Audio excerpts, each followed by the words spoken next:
ராணிக்கு மேலாக சோதிக்கப்பட ஒரு நாளும் விடமாட்டா. ராணிக்கு மேலாக சோதிக்கப்பட ஒரு நாளும் விடமாட்டா. தாங்கிடும் பலன் தருவார், தப்பிச் செல்ல வழி செய்வார்.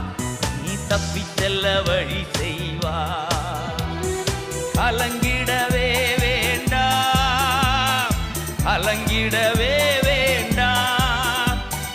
இயேசு கைவிட மாட்டார், இயேசு கைவிட மாட்டார். உங்கள் துக்கம் சந்தோஷமாய் மாறும், உங்கள் கவலைகள் கண்ணீர் எல்லாம் மறைந்துவிடும்.